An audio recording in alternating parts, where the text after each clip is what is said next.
everybody, and welcome to the Everyday Farmers Conference. This is all about getting started with small ruminants, which are sheep and goats. Today, we are talking about healthcare and how to take care of these wonderful animals. Today, we have Tim Leard and Rachel White, and they're going to introduce themselves, and then we'll get into the questions. So, Tim, why don't you start and give a little intro? Okay, sounds good. My name is Tim Leard. I'm a veterinarian. I live in Northeast Georgia. I also am a sheep farmer. I've raised sheep since the 1980s. We currently have Tunis as our foundation flock, and we are working with some Texel crosses. I have practiced for many years in North Georgia, then went to graduate school, finished a PhD in diagnostic medicine. In the last many years, I have worked for an animal health company as a project leader focusing on vaccine research and development for various animal species. So glad to be here. Look forward to the discussion. Thank you. We're happy to have you. I love the idea of having a vet perspective because a lot of people sometimes finding a really good vet in their area is really, really hard. So Rachel, why don't you introduce yourself? Sure. I'm Rachel. I am from Maine. I've raised sheep and goats for a little over 10 years. They include Nigerian dwarf, Angora goats, and now I currently raise Finn sheep and horses. I am currently in a PhD program at the University of Maine studying parasite transmission from wildlife into small ruminants. So that's why I have an interest in this discussion here today. And it is good to have a vet here. Like I'm hoping to learn something too today. No pressure, Tim. Yeah.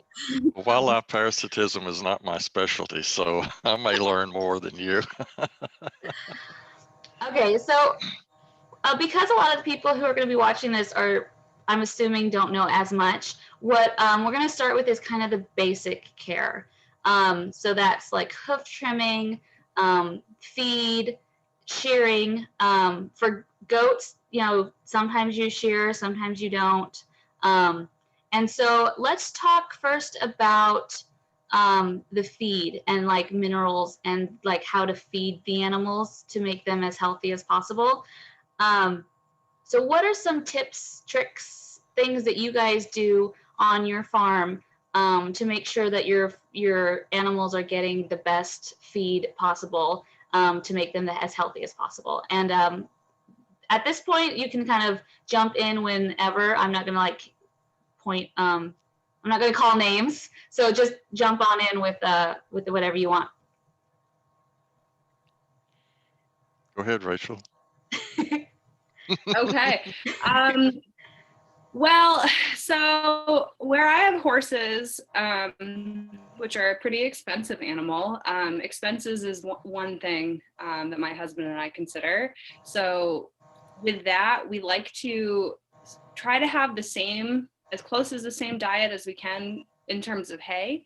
So we actually do work with our extension and we get our hay tested to see the nutrient components of it, and we supplement grain from there for the horses and for the sheep, because there can be bad hay. It needs to have a certain protein content. And as far as grain goes, I do not grain my sheep year round. I grain after lambing, and then I grain lambs, and then in the summer season, the grazing season, they are rotationally grazed, so they get free choice grass whenever possible, except for this year when it was a drought, so they had free choice hay when they were not on the grazing pasture. So when you get the hay tested, I was going to say in supplements, they have free choice. They have free choice sheep supplements year round. And I don't have goats. If I had goats, I'd have a little different setup with the supplements. And so my question was, how do you get the hay tested? Is that you buy it from the store and then you just take a little piece and send it in? Or how does that work?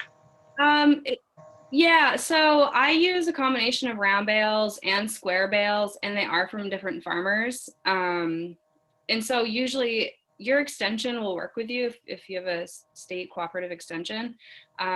You just grab a few samples like from the core, and then you send it into them, and they will give you like a comprehensive reading of the nutrient quality of the hay. Okay, cool. What about you, Tim? Our approach is very similar. We emphasize a forage-based management system to keep costs down. And our sheep graze pasture and woodland, so they have a mix of grass and shrub to pick from. We feed at lambing, starting at lambing. Sometimes if it's a drought year, as Rachel pointed out, or there's some late pregnancy concerns about nutrition, we may start feeding earlier, but we minimize the feeding. We don't want to have excessive growth of the lambs. And if the ewes are in good body condition, then we wait until they lamb. If I have ewes that are on the thin side, I may segregate them and supplement them a little bit. But that's unusual. Typically, we start at lambing. A core of our diet is whole oats that we buy from a neighboring farmer. We will sometimes mix those with a commercial sheep ration. But even with mixing, it's primarily 2/3 oats. Oats are an excellent source. They're good protein and fiber, and I don't worry so much about overeating with the oats. We use a mineral program also that's designed for sheep. Historically, we've purchased sheep minerals, commercial products. This year, hearing a lot of background noise. This year, can you guys still hear me? There, okay. Yeah, I think it might be me. I think it might be my kids. So I'll just mute myself until I ask a question. Okay. This year we've changed to mixing our own minerals. So we buy a sheep mineral concentrate, and then we purchase the ingredients locally, the white salt, ground limestone, and we mix those in a cement mixer. It saves us a good bit of money, and we divide those up between the feeding stations around the farm. We also have a couple of horses. They are rescue horses, so they pretty much have to live with the sheep and share the sheep diet. So it's a similar situation that Rachel described, and of course they have access to those minerals as well. So can you guys, each of you guys, explain kind of how many sheep you have and what amount of acres that they're grazing, just so that, or maybe your guys' own ratio on your farm of like how much they graze at a certain time, so that the audience can kind of understand how big your land is and how you guys manage where you graze them. Sure. Well, we just moved to a new farm. We'll have about 20 acres of grazing for field, and I'll probably incorporate a little forest grazing as well. Where we came from, we had probably, I think, 10 acres of grazing and on 100 acres of wooded pasture too. So they did have a combination. We rotated, so we put the horses through first in probably, I think, like 1 acre slots. And then as the horses moved, the sheep would go on. And as the sheep would move, the chickens would go on. And we usually start moving animals once the grass hits our ankle. So it was pretty labor intensive, but we seem to have happy, healthy animals, and it definitely saved on our hay costs for the past few years. Yes, our farm is divided between 4 locations. We have a total of about 140 acres. Don't have access to all of that because of either fencing issues or other concerns. We have heavy predation here from coyotes, so we're cautious about where we put the sheep and how closely we can monitor them. So that unfortunately factors into our pasture rotation and management situation. In that at night they need to be close to a barn in a lighted area, and we often play the radio, rock music, or country music, whatever they prefer, loudly at night. So, but we do rotate. We divide our pastures. We move the sheep between locations as we deem necessary, based primarily on forage quality and the grass situation, and our ability to keep access to the barns at night. We will be relocating the flock in the coming year, and I'm going to switch to electric fencing, currently using woven wire, which is okay, but the maintenance has some issues, and occasionally a lamb will get their head stuck, and then I'm always worried about them crying and attracting predators or stray dogs. So we've used electric fencing in the past, many years ago, with success. And on this new location, we have an opportunity to start over. The fencing was removed a few years back, so it's pretty open, and we can do what we want. We do segregate. The rams are on a different farm for obvious reasons. I don't have to worry about jumping the fence and accidental breedings. The ewe lambs are also segregated, so I can manage them separately.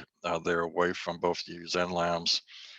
Once the adult ewes have lambed and we've moved them back to pasture, then we'll reintroduce last year's ewe lambs as yearlings.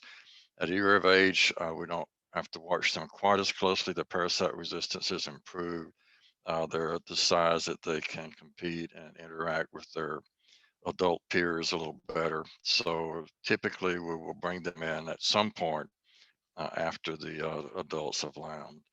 The ewes then we maintain in a single group, our breeding ewes, and rotate them. They are, of course, the focus of our daily monitoring to be sure everybody is happy and healthy and doing well, and we're producing a good lamb crop. So it's a mixed bag, shuffling between different locations and keeping an eye on different groups, and managing fairly similarly. We rarely feed the rams. They do very well on pasture most of the year. The ewe lambs will supplement some hay, and we will give them grain, but not every day. And then the ewes, as we said earlier, primarily grass, but feeding once they start lambing. We run currently about 75 head. We have 50 breeding ewes, and the remainder of those are ewe lambs that we'll save for replacements, and either rams that we use for breeding or ram lambs that we have saved for potential replacements or for sale. We have requests for rams on occasion. So we have had as many as 225 head several years ago. That was too many because I do have a full-time job. So we skipped a year of lambing and reduced the flock back to around 30 head. We've built it back up to 50. We may increase it some more, closer to 75 when we relocate, but we'll see how things work out. We juggle our to-do list and our priorities around the farm every day. So. Great. So in addition to the feed, some of the general care is hoof trimming and shearing. A lot of people I've talked to do it at the same time. Like they'll shear and they'll do the shots and they'll do all that at the same time so that they don't have to constantly be pulling the sheep. So let's kind of just talk about that as a kind of group thing. So you guys can talk about, how you do with the trimming and the shearing, and because it's healthcare, kind of explain why it's important that we do these and that we keep an eye on both the how thick their wool is getting, how long it is, and why we have to be careful about how long their hoofs are. We'll start with you, Tim, because Rachel's muted, and then we'll move on to Rachel. Okay. We shear once a year, typically in late May or early June. Our shearer prefers to let it warm up a bit so the lanolin is not as thick and heavy, makes his job easier. Our shearer typically brings one or two others with him, so we'll have 75 or so animals, and the three of them will work around 4 hours or so to get to the flock. If he comes by himself, which happens on occasion, then it'll be most of the day. So in past years, we have shorn twice a year, just for a couple of years, to see if it offered any advantages with regard to heat tolerance, etc. We really didn't see that, and it was an additional cost, and the value of the wool is so low that we went back to once a year shearing. Foot trimming is my least favorite job. My back doesn't like it either. So historically, I have trimmed feet in the lambing jug. So when we bring the ewe into the barn, place her in a jug with the lambs, she'll stay there for roughly a week, sometimes less if it's a single, more if we have concerns. And before we turn her out, I'll set her up and trim her feet. That way I can do them just a few each day, and I'm not trying to work through the whole flock at one time. Although you get a pretty good workout over the month or so that you're lambing, if you're trimming feet. Last year, there were various issues that came up during lambing. We were trying to juggle a lot of activities, and we decided to hold off on the foot trimming until after everyone had lambed. And we have a table, a tilt table, that I had stored in the barn. I hadn't used it in quite some time, but we brought it out and set it up, and we trimmed everybody in one day using the tilt table, which is much better for the back. And I have 3 sons at home who assist, and so I have a ready work crew available. Well, not necessarily an eager work crew, but a readily available work crew that is subject to bribery. And that worked pretty well. The tilt table is nice.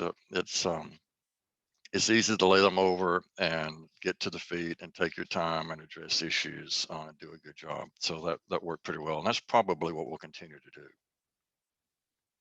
And we trim the feet once a year typically, unless we see a ewe hopping or lame. We'll check her, of course.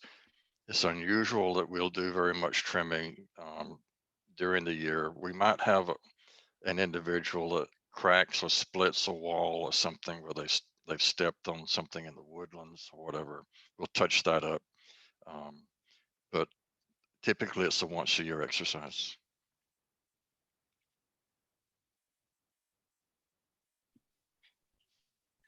So I didn't mention, I have probably at any given time more than 5, less than 20 sheep. So I have a different operation than Tim. I'd say it's a hobby farm. I mean, we raise them for meat and for wool, but I am always very touchy-feely with my sheep, and I'm sort of evolving my herd to be. Originally, it was feral. I couldn't catch them. I couldn't touch them. And as I started culling and really choosing the traits that I wanted, one being personality and friendliness, I'm now at a point where if a sheep gets out, I can catch it, or if it's hurt, I can touch it.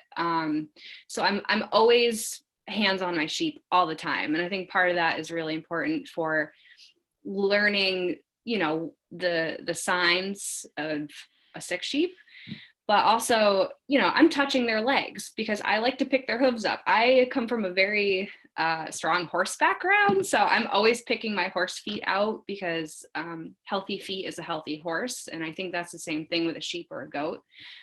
So me personally, I'm always checking feet because I don't want any rot, but I also really keep my pastures clean. I don't have a lot of poop everywhere. I try to keep on top of that.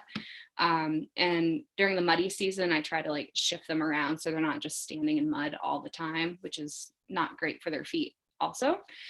So I tend to trim about twice a year, or as needed, definitely at shearing time. So we also shear once a year after lambing. That's usually May, June.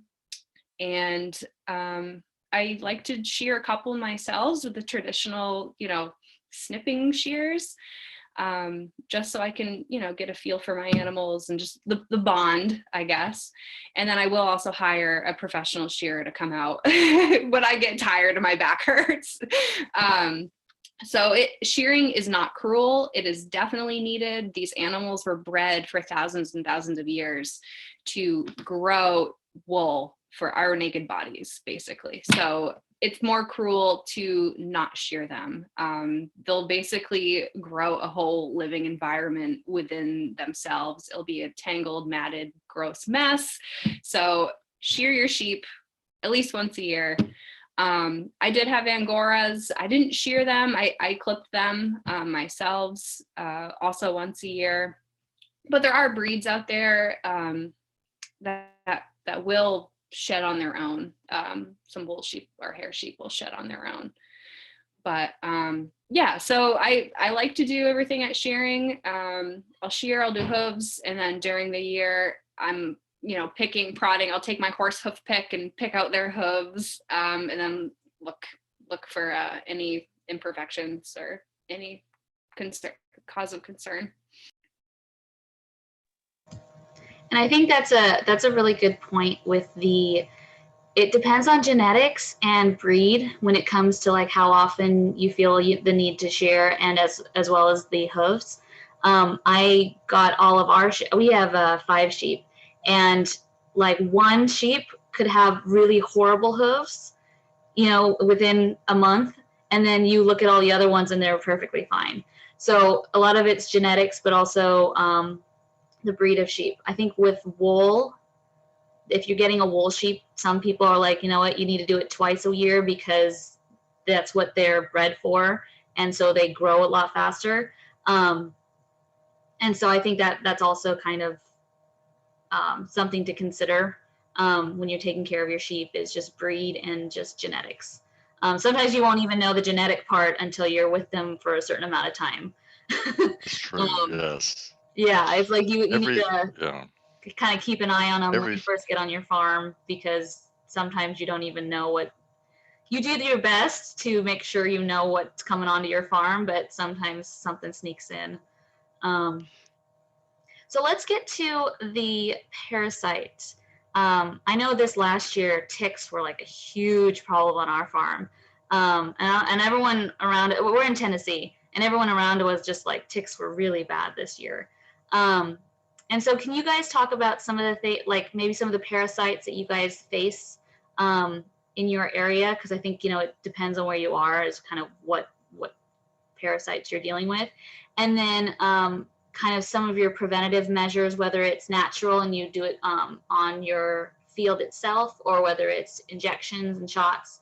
Can you guys just talk about kind of how you guys manage that on your farms? And we'll start with you, Tim, because Rachel's muted again. Okay. I'm glad you mentioned ticks, because this year we had a tick issue on the farm where we keep our rams. We hadn't seen that before, and I don't know why it was predominant on that farm, but it did. So around the ears and the eyes. So we had to treat those guys. We did not see tick issues on any of the ewe flocks, so I did not treat them. The rams, we gave them an injection of ivermectin, which is a dewormer, injectable dewormer, and we also treated them topically. And I can't remember which of the topicals we used. I believe it was a spray product that we had available in the barn. So that addressed it. They went away.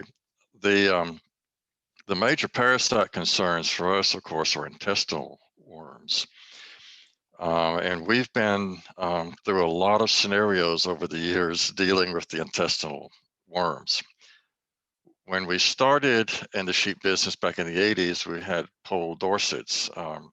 The Dorsets were probably average with regard to parasite tolerance. And of course, here in Northeast Georgia, parasite pressures are pretty significant. And we use rotational deworming programs and deworming the entire flock, and switching between different classes of dewormers. Dewormers have active ingredients that fall into at least 3 different categories. And you want to study that and talk to your vet so you understand if you're rotating, you want to move between those, because theoretically, it will reduce the instance of resistance. However, we sold that Dorset flock when I went to graduate school. I spent several years in graduate school in academia. And then when I came back to the farm here at home and started the second sheep flock, we brought in Tunis And one of our reasons for selecting the Tunis is that they are a heritage breed. It's been around for a couple of hundred years. They date all the way back to Washington and Jefferson. So they survived in the South without the benefit of dewormers before any of these products were ever conceived of. We have found that they do have an increased tolerance. However, when we started the flock, I was still in that mindset of rotational deworming. So we jumped in and we were deworming on a fairly regular basis and alternating compounds. And then we hit a year where we had a lot of worm parasite pressure develop because of rain and other conditions, forage conditions, etc. And we started to see issues even though we were deworming. And we began to lose animals even though we were deworming and intensely rotating between these. I had a medicine cabinet full of products. And so I started to talk to some parasitologists and some veterinarians who focused on these areas, some diagnosticians. And we said, you know, if nothing's working, then why do it? And I thought, oh, if we stop, we'll have a catastrophe. But we made the decision to take the chance and we just stopped worming, nothing. We had a few animals that had issues, and then in a few weeks, things began to level out a bit. I thought, well, what's happening here? You know, what's going on? And I ran into an old mentor at a wool pool. He laughed, and I told him what was going on, and he said, "Yeah," he said, "you're reestablishing the refuge population of parasites that are in harmony with your host. When you look at the microbiome and the balance of the gut flora with the health of the animal," he said, "you were screwing that up big time." And said, "Now you're letting it reestablish." And I said, "You know, you're right. We've demonstrated that firsthand, and we have, you know, the backhoe bills to show for it, unfortunately." So from that point on, and that has been several years now, we will only deworm an animal if it shows signs of parasitism, and those signs are anemia. You will see a pale mucous membrane, and we typically use the inner eyelid, and I've taught my kids to assess that, and they're very good at eyeing it. We do not use the FAMACHA system. It's a nice system for academia, but it is a bit subjective and it's variable. We want to make a decision. We either deworm or we're comfortable leaving that animal untreated, and that's the decision. We also look for any edema under the jaw, the bottle jaw syndrome, which is associated with a lower protein in the blood because the worms are feeding heavily. And you'll see some puffiness around the face. If we see that, we consider that critical and we want to treat that animal immediately. We look at body weight based upon the production phase. So if they're post-weaning, they're going to be thinner. That's fine. We don't worry about it. This time of year where everybody's bred and they're on decent pasture and they have decent weights, we run them over the scale. We use the scale a lot. We weigh several times a year just to get an idea of how they're maintaining body weight. And if we have a thin one or a weight loss situation, then that animal may be dewormed. And of course, stool consistency. If we see diarrhea, particularly in young animals, we want to address that. In our breeding ewes, we will see variations in the pellet stool versus more of a cow flock with forage conditions. So don't mistake a grass bloom in wet weather and animals being turned out onto new pasture with a parasite issue. So use a little common sense and watch them. I do keep a closer eye on them, and I expect them to firm up. And I may give them a little hay if I turn them onto new forage, because I know they're going to get a load of very high moisture grass to consume, and that's going to change the consistency. So we build all of that into an equation, and we look at the animal and we say we're good with this animal or we're concerned about this animal. If we're concerned, we'll deworm. The last worm check that we did on our breeding flock about 3 weeks ago, of those 50 animals that we ran through, over the scale and checked everybody, we dewormed 6. There are ewes in our breeding flock that have not been dewormed for several years. And I don't have any concern with that. I have looked at fecal egg counts on occasion. I do not do it routinely. I don't think it is consistent enough that we can correlate it with risk. I think the clinical signs are much more important. And I always find fecal eggs. And I had a ram once a couple of years ago that was having some joint issues, and I called a friend, a veterinarian, to check them out. And their assistant took a fecal sample, and they called me back and said, he's loaded with worm eggs. And I said, well, he's in good health other than his leg issue, and I'm not going to deworm him. And I didn't. And I just don't have confidence that the fecal egg count is a key indicator. Some people do it and they believe that it's very important, but I think that you have to do it repeatedly. Worms do not shed eggs at a constant rate. There are various factors that affect that, and it depends when you make the collection on a given animal. You need to sample a statistically significant portion of that flock, and we have 75 animals. That's a lot of animals.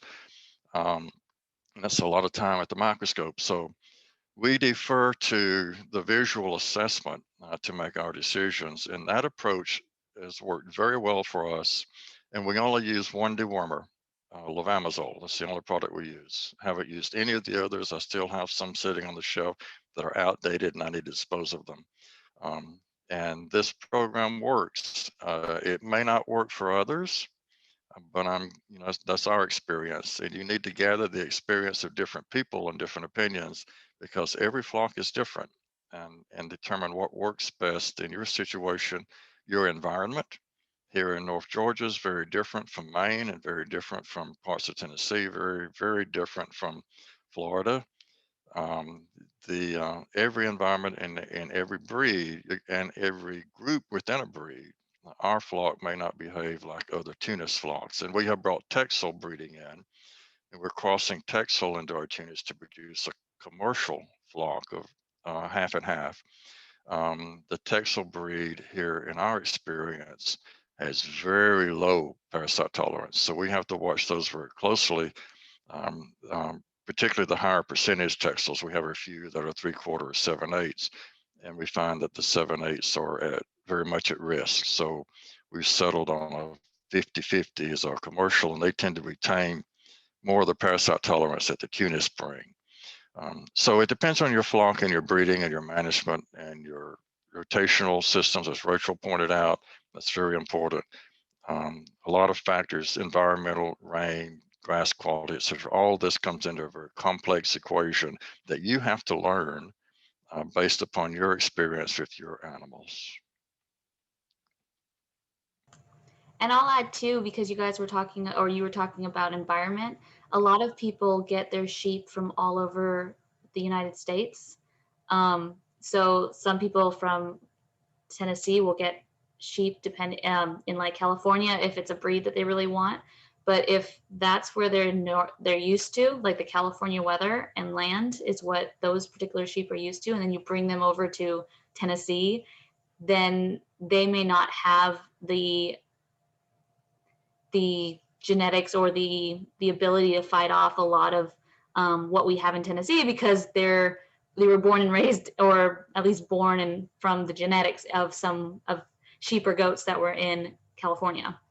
So that's something to keep in mind, as well as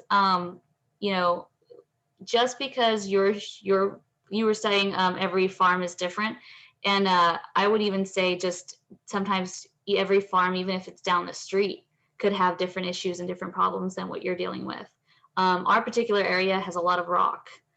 So like when it comes to like hoofs and stuff, we don't need to check as often because they're wearing down their hooves because we've got a lot of stone on our property. But that's in our little town. If you go a little further out, there's not as much rock. And so you have to be more aware of kind of that as well. So even it could just be down the street and your land is different. So to keep that in mind as well. The same with the parasites. It's just depending Absolutely. on how things grow. You might have a different plant on your field than someone else down the street, and that's something you have to keep in mind as well. And Rachel, why don't you go on to talk about how you deal with your parasites? Sure. Oh yeah. Well, Tim brought up a lot of good points. One of them was working with your own veterinarian. And I think that's one of the most important things that any new animal owner should be doing is get in touch with the vet, get in touch with the hay guy, get in touch with the breeder, start making a network. I mean, even just the step of watching this webinar is a huge first step. I mean, even if you're playing Dr. Google, like you're taking the steps that you need to get educated. And usually, your vet is happy to help you. Your local cooperative extension is happy to help you. So don't ignore those resources. But yeah, in terms of, like you guys were saying, moving animals is so stressful to them, and that can bring up a lot of issues on the onset. I mean, they're hardy animals, but they're also finicky animals.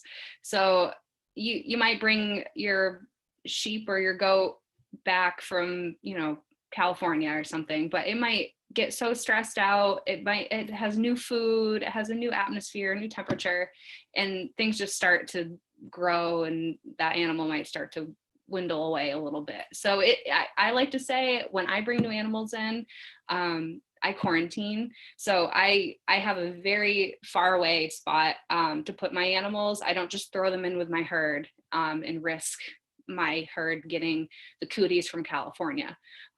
So I like to quarantine. I'll watch them for 2 to 3 weeks. I know not everyone's living situation that's possible, but even if it's something, just watch that animal before you put it in with your other animals. I think that's so important. In terms of parasites, Tim brought up the rotational deworming, and that's definitely an old school thought, and that's something that I used to do with my horses until there was a shift where people started realizing that, oh, these parasites actually can get resistant to this. I mean, it's sort of like antibiotic resistance, right? So the parasite is evolving when the host is evolving, and the parasite evolves so fast. Their life cycles are so short. So they're constantly having eggs, they're constantly shifting genetics. So when we start throwing these dewormers at them, there's a few that survive. Those are the strongest, right? And so they're the ones that are having, more reproduction. They're the ones that are becoming resistant to the dewormers. So in my personal flock, what I do, because we are small, I do fecal counts. So I collect the feces. I usually do 3 times a year, and I count them. So it's not just, oh, I have a certain number of strongyle eggs. I have, a certain count. And on top of that, I do look at FOMACHA scores, so I do look at the eyelids, but that's just a quick nitty-gritty. It doesn't really tell you a lot. It can tell you that, oh wow, yeah, this sheep or goat is really anemic.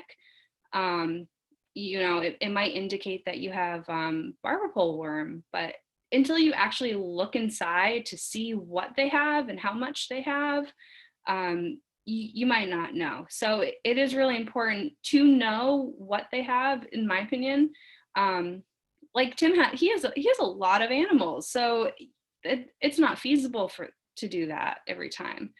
But for me right now, I have 8. So I have a microscope. I have the slide that I can quantify the eggs, and I do that.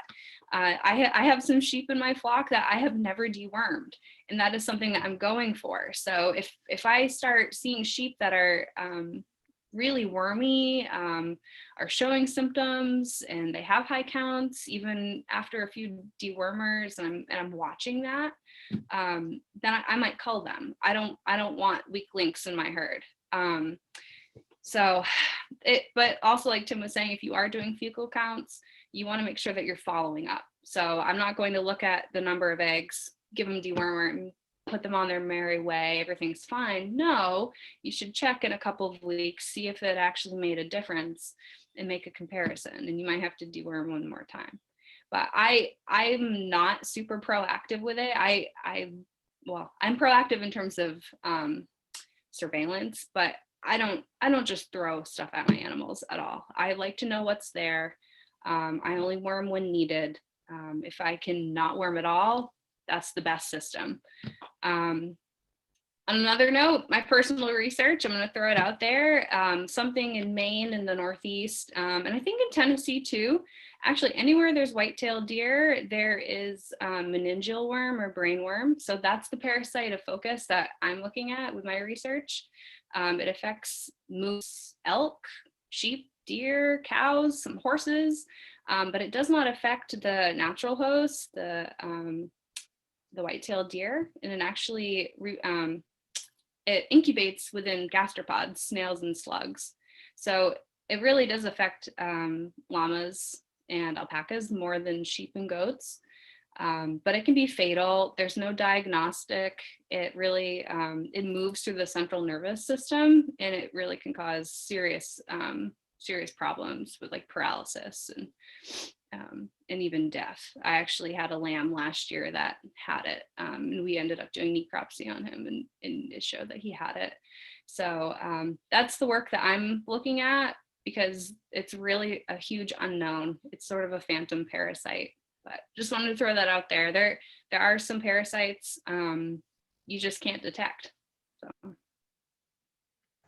Yeah, that's a good point, that like we're talking about some of the most common ones, but there's a lot that sometimes if you have a lamb and it's deformed, sometimes you're like, what happened? And it's because the mom was bit or had something months ago that affected the development in utero. And so then you can do those postmortem biopsies or whatever they're called, to kind of make sure you know what actually happened to them. Some people don't have the resources to do that, but if it's something that's constantly happening on your farm, then it's something worth looking into, and maybe putting some of your resources towards, especially if it's a continual problem, because it could be that this parasite or whatever is just in your area and a lot more prevalent than other places. So because we're talking about parasites, can you guys talk a little bit about, because I don't know if it's as hard to note in goats as it is in sheep, but I know that sometimes sheep are really hard to tell if there's something wrong. A lot of times they say if something's wrong with your sheep and you see it, usually sometimes it's too late. So if you guys can kind of talk a little bit about some of the maybe minor things you guys have seen or that you notice when your sheep are starting to go downhill. We already kind of talked about weight loss being kind of one where you're like, something's up. And then you guys mentioned the paleness in the eyelids where you pull them down and you see the eyes. But are there any other signs that you guys have seen or that you know about that people can kind of keep an eye out for? Sure. I'd like to add one more thing on the fecal exams. In lambs, coccidiosis is also a concern, and we do use fecals to assess lambs that have abnormal stools, because we want to be sure we don't miss coccidia, because that is not treated with the routine dewormers. You have to use a separate product. So in our lambs this year, for the first time, don't know where it came from, we had a coccidia issue, and in the tail end lambs, the ones that were last born and slowest to grow, and we ended up bringing those into a dry lot and finishing them in the barn. So it is important to consider that you can have other issues that mimic, to your point, worms. I used to hear that comment about, if you see signs of illness in the sheep, it's too late. I no longer agree with that. Having raised sheep now for many years, the shepherd knows the flock, and I can walk into the flock and I'll take my kids out and I'll make them stand with me. and we'll watch them moving, watch them grazing. And I'll say, you see the one at the top of the hill? We need to check her. And they say, why?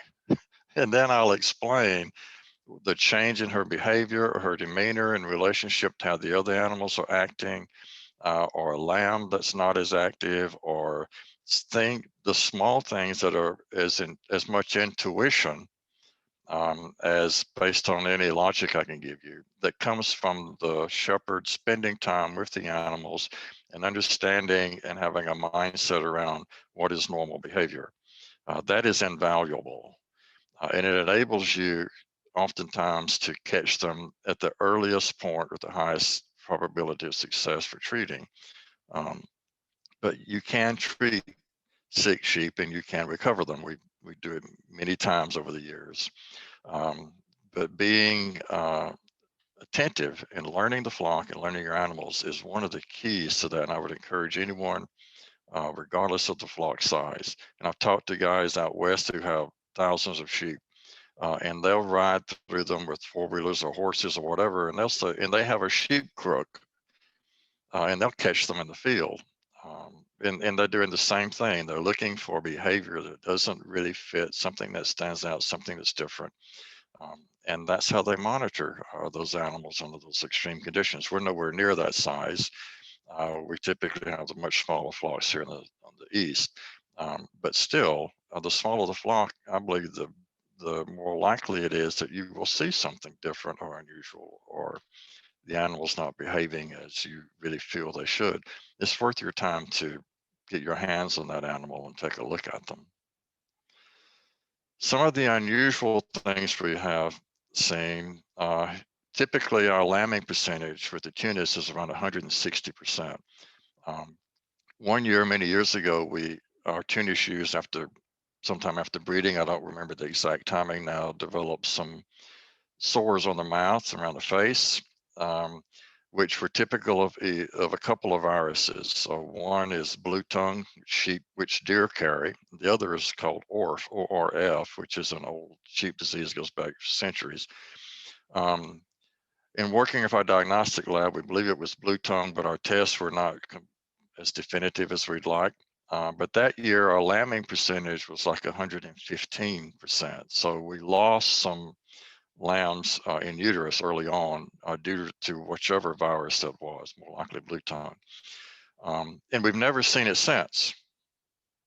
So you'll have things that pop up and then disappear. And it may be because you establish a resistance in the flock, or environmental conditions change, or exposure conditions change. We do have a lot of white-tailed deer here, but their populations fluctuate. Of course, as the coyote pressures have increased in recent years, they've put pressure on the white-tailed deer population, which it distracts them from sheep, but it also reduces some of that wild burden of disease and parasite that a heavy deer population might present for certain issues. And Rachel pointed out the meningeal worm problem that she works with, which is very interesting.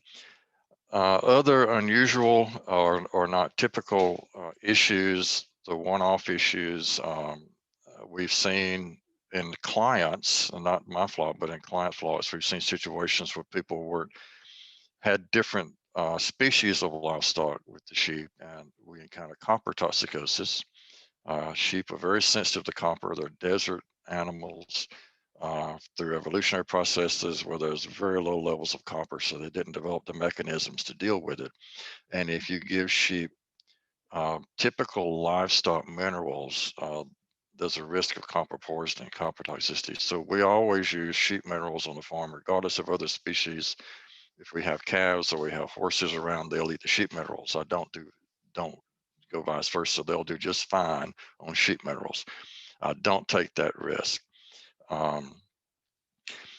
So I'll probably think of some other things as we go through the conversation, but I'd like to hear Rachel's thoughts and give me some time to think back on some other of the unusual things that we've encountered. Yeah, great points. I've never had a point in time, I'm thinking of like goats as well. I've never had a point in time where I was raising sheep and goats together. When I did own goats, they were pets. When I now own sheep, they have a purpose. I did not have the same level of knowledge back when I owned goats when I was a teenager. And I learned a lot of hard lessons. And I did see a lot of extreme symptoms in my goats, but again, it's probably because I didn't know really what I was doing. And now I know not to do those same things with my sheep. I'll give an example of a wether. So wether is a castrated male. I gave baking soda and I gave supplements, but he still got urinary calculi and I had to put him down. So he had a blockage in his urinary tract. And it's a very common thing with wethers.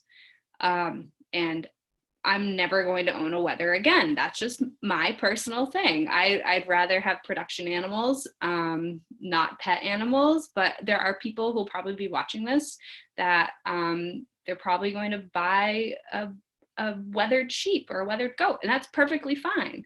But make sure you know that they have a little higher risk. Also, I had a goat that had extreme parasite overload. This was before I even really knew what parasites were.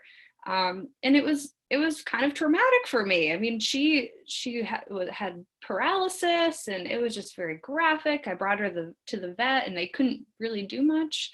And so I just put her down. So there are a lot of trial and error things that some people are going to have to go through.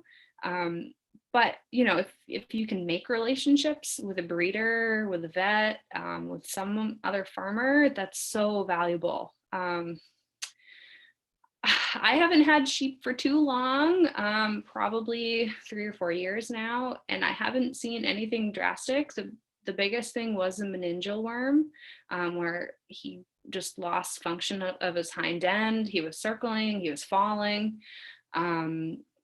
So I kind of agree with Tim that I think that they can be recovered. She can show symptoms and be recovered. That lamb, he was probably 4 or 5 months. I recovered him. He was fine. And then he lived long enough to go to harvest. So I agree with Tim that they can show symptoms, they can recover, but it is so important to know your animals, to know the general behavior of a goat, the general behavior of a sheep, just like your dog. Like you're watching your cat or your dog, but if you don't go consistently out to your outdoor animals, how are you going to know when something's wrong? So it's probably not good practice to just throw your goats in a field and check on them once a week. Things are probably going to go wrong. So it really is important, to know the general behavior, know the behavior of your animals in your system, and go from there. Yeah, that I totally agree. It's our objective to see our animals once a day, but life happens. So if I'm in that pasture, 4 days a week, I feel pretty good, but I start to get a little uneasy, because to the earlier point, catching that animal early is important, but if you're not there every day, there's a chance you're not going to catch him early. So that is important. Urinary calculi is a consideration. Historically, we neutered our ram lambs in the lambing jug in the barn. We would ban them. So we raised out wethers as our market lambs. In the last couple of years, we stopped doing that because we have some markets that prefer an intact male, and that's fine. And I think they grow comparably. Some people say the intact will grow better. I'm not sure that's the case because I have done side by side and I've seen similar growth rates. It's just a matter of what your market is and how soon you're going to market them. Intact males may be less prone to urinary calculi, but the primary concern I have with calculi is the calcium phosphorus balance and the mineral supplement. Some people, if you look at the commercial sources of mineral concentrate, and the source that we use posts a formula that includes adding dicalcium phosphate to the minerals. We do not do that. And I know nutritionists out there who say never add a phosphorus or phosphate product to your mineral because you don't need to. The environment and the feedstuffs typically will provide what they need. And you may create an imbalance between that ratio of calcium and phosphorus, which predisposes the animal to urinary calculi. And urinary calculi are a very difficult situation to manage. And I've seen them in practice years. We perform different procedures. It's expensive to do the surgeries. It's expensive to maintain and care for these animals. And you want to avoid it at all costs if you can. So don't fall for the over supplementation thing, because you can over supplement. So we focus on adding the salt and using the concentrate, and we'll put a little bit of limestone. And sometimes I'll add just a couple of pounds of dry molasses just to buffer it a little bit. And that's probably more for me than it is for the sheep. But I typically have some around because I play with it in different feedstuffs. So I'll drop a little bit in. And my 10th grader always challenges me. Now, tell me again why you're doing that, because you're just adding costs. I said, yeah, you're right. I'm not going to argue with you. You're absolutely correct. It's just the hang up that I have to deal with, okay? We do see neurologic problems sometimes.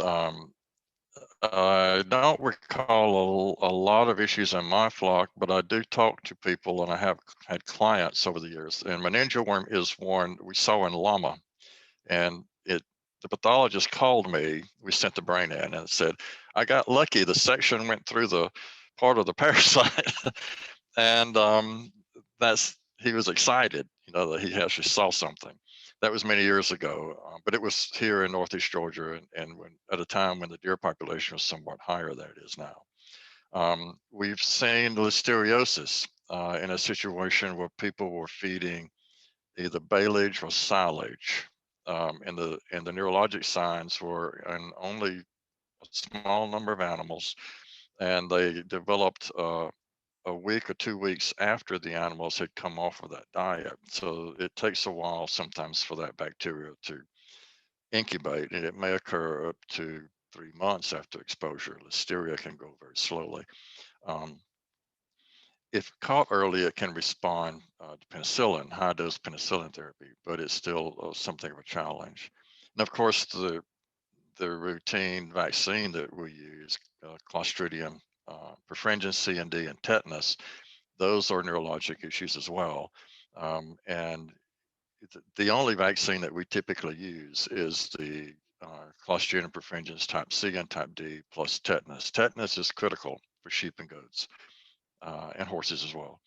So we vaccinate the lambs in the lambing jug. We'll boost the ewe while she's in the lambing jug. And then when we wean the lamb, we'll vaccinate them again. The replacement ewe lambs, we will vaccinate a third time later in the year. There is the prospect of interference of vaccines associated with the antibodies that are in the colostrum that the ewe initially feeds the lamb. The first couple of days, the ewe is producing colostrum, and that is the boost that starts the lamb out.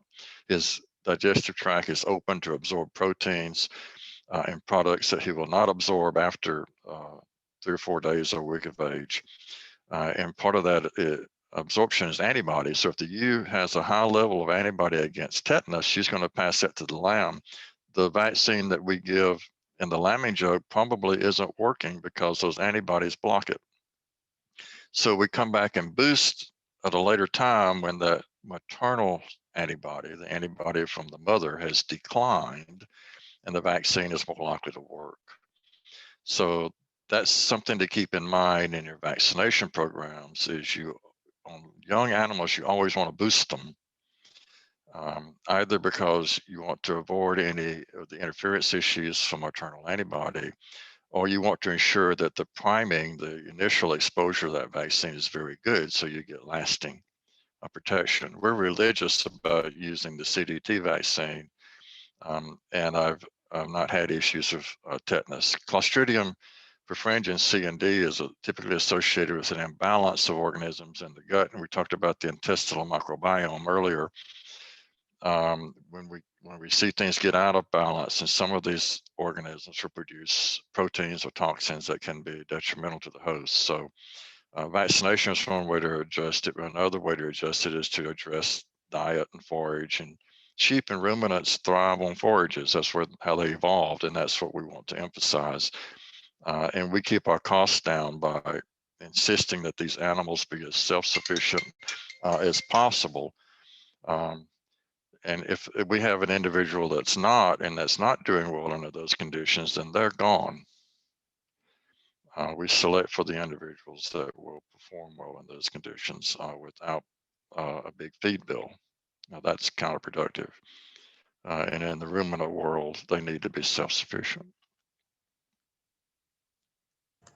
Another thing I wanted to add to that, because I think we've mentioned it in an interview before, but when it comes to parasites, they tend to hang out at the bottom of the grass near the dirt. And so a lot of times, if you overgraze, the sheep will stop. I think, Rachel, was it you and I who talked about like knee height is the kind of the rule, is that you want to put your sheep on grass that's no lower than knee high, because any lower than that is where there's more parasites. And that's why you hear rotational grazing. And you guys even talked about how you guys section off your pastures and move them around. And that has a little bit of play, correct? Am I saying that correctly?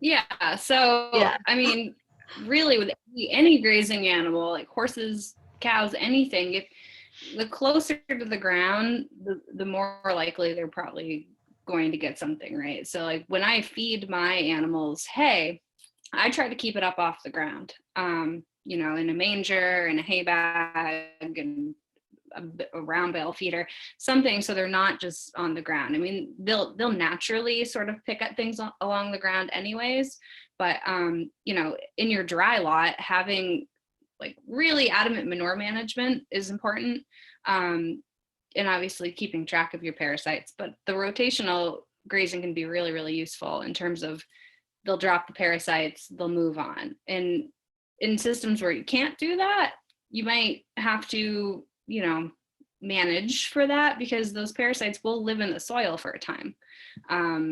So it can be a challenging thing to manage, but it is possible.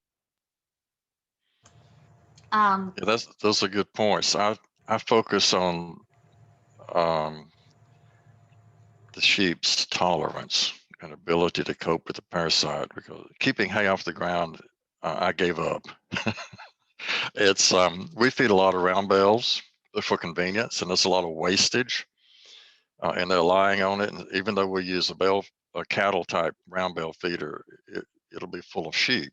You know, they'll get on top of it and pee on it and poop on it and everything else. So, you know, good luck. I don't have the time to go out with, you know, 50 ewes in a flock and clean up hay every night. So I let them deal with it. Also, our pastures are fairly large, so we're not, in an ideal situation, we should limit their access to grass to the point that they can graze it consistently to a level where we're concerned, and then we move them to tall grass and graze that down. We don't have that situation. So the grass closer to the barn tends to be grazed heavier than the grass down next to the woods. And I'll tend to leave them in that lot and make them go to the woods just to find the grass. So I know they're grazing all of those levels. And I know that sheep, and someone told me this years ago when I first started in sheep, that, you know, sheep, the difference between sheep and cattle is that cattle are limited in how closely they can graze, and sheep will pull it up by the roots and eat the roots. That may be extreme, but they will graze much closer. So, you know, in an ideal situation and in a smaller flock, it's easier to manage, but in larger flocks, there's going to be a lot of variation in the forage within a pasture, and particularly the larger pastures, and just accept that and focus on monitoring the animals and focus on the individuals that show tolerance to your management situation. Um, we've had luck selecting for that over the years. And as I said earlier, our deworm, the number of animals that are dewormed is fairly low. In fact, this year we had, of our lamb crop, typically I tend to be much more lenient at deworming lambs. But we had half a dozen ram lambs that hit weaning close to 100 pounds, and I had not dewormed them.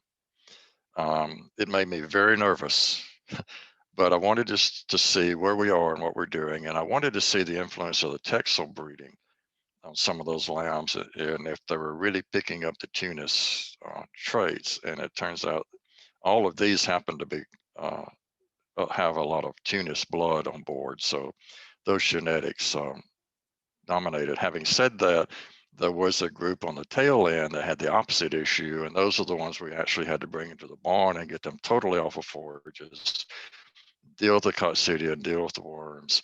And to Rachel's point about managing manure, we use hydrated lime liberally, and we will apply it regularly in that confinement situation. We'll rake the surface and then we'll put down hydrated lime. I don't typically put bedding back because, again, they're going to pull the hay out and spread it around, so I'll let them bed it. Some people will apply shavings or new bedding. That's fine, but that's another expense. So we've had success just managing, cleaning the surface periodically, applying the lime. They're on full feed and full hay access and full water access, and they've all reached market weight and they're ready to go. So the animals have to be managed based upon their genetics and the situations that you're dealing with on your farm and your management conditions. Okay. That's great. I love all this because like a lot of this I didn't know. And so one of the things I wanted to kind of talk about is how to administer the medicines. And I'm going to be real here. And Tim, you'll probably laugh at me because you've probably done this like a billion times. But my biggest breakdown was trying to give our sheep shots and just not know how to do it. I had a friend come over and show me, and then I was like, the next time I'm going to do it. And I did it. And granted, I was a month pregnant, so I like to think that it was hormones too, but I like full on just broke down crying, thinking I didn't know what I was doing. I've never given shots to an animal before. And so, and like they were telling me like the difference between like in the skin or in the muscle. And I'm just like, what are you talking about? So if you guys could talk about like oral, the different types of shots you give, where you give them on the animal, for those of us who don't know what they're doing and need a little help. Yeah, I understand where you're coming from. I was fortunate to grow up on a farm, and my great uncle, my granddad's cousin, was a veterinarian. So he would call Dr. Leard out when we needed assistance. And of course, I would follow him around like a puppy. You know, this was the most amazing person I had ever seen in my life. And he drove an old Ford LTD, and the bumper was close to the ground because he had everything he needed in that car. And he'd pull out all the syringes and needles and hand them to me.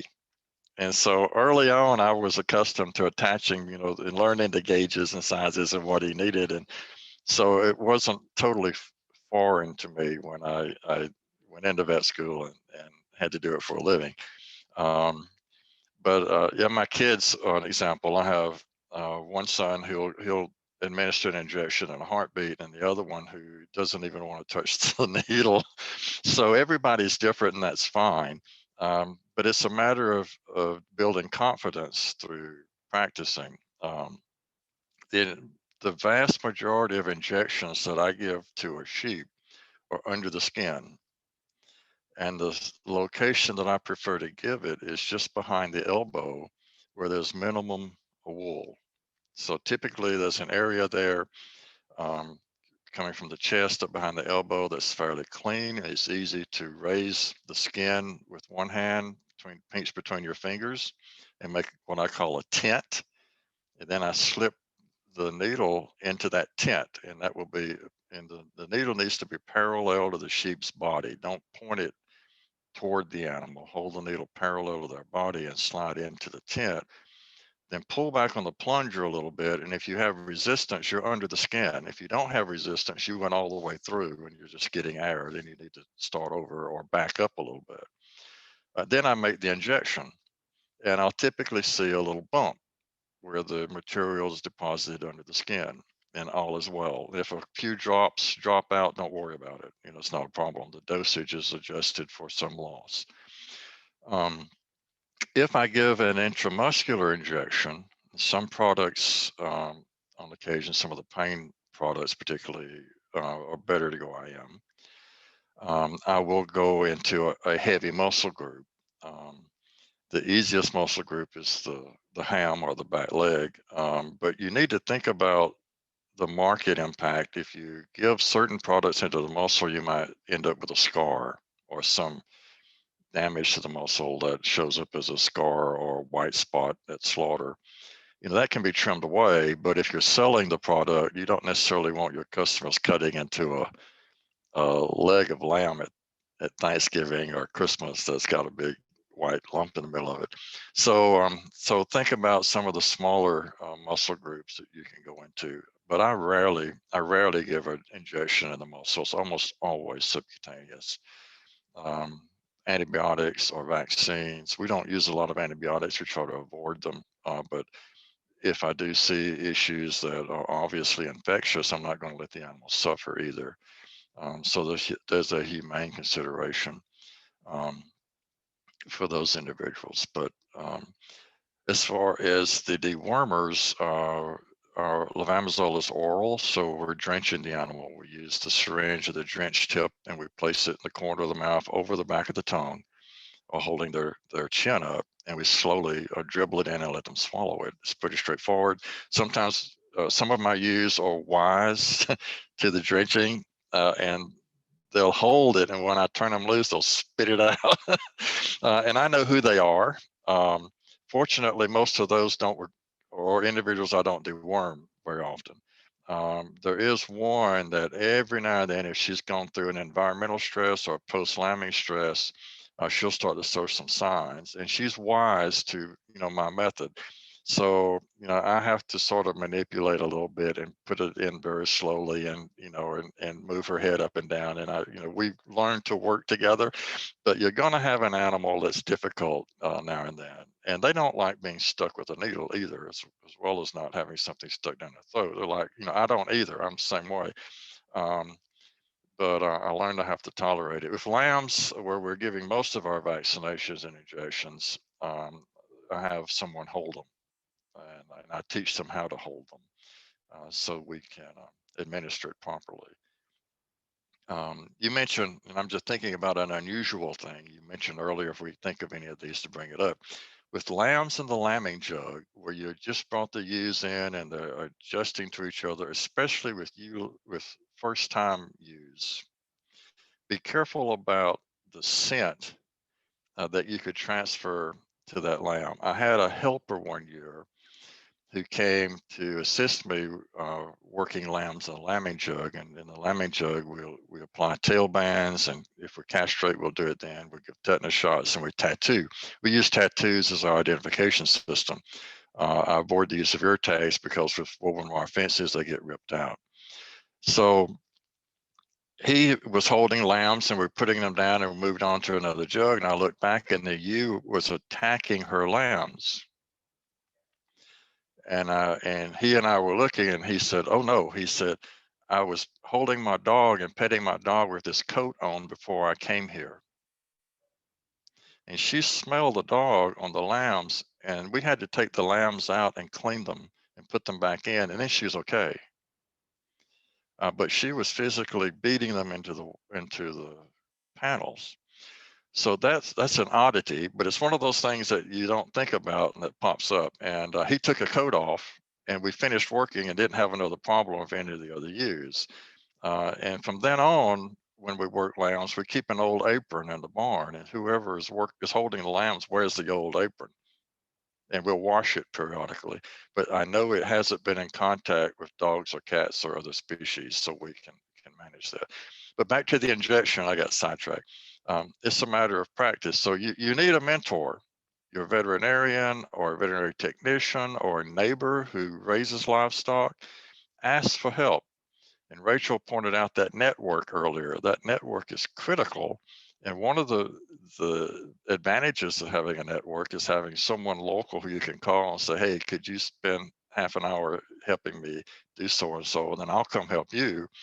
And if they're an experienced farmer, they don't necessarily have to have sheep, just any livestock, and they're accustomed to giving vaccinations or whatever, then you need that person around and let them coach you a little bit and mentor you and build your confidence. It's just a matter of practice and building confidence. And read the label.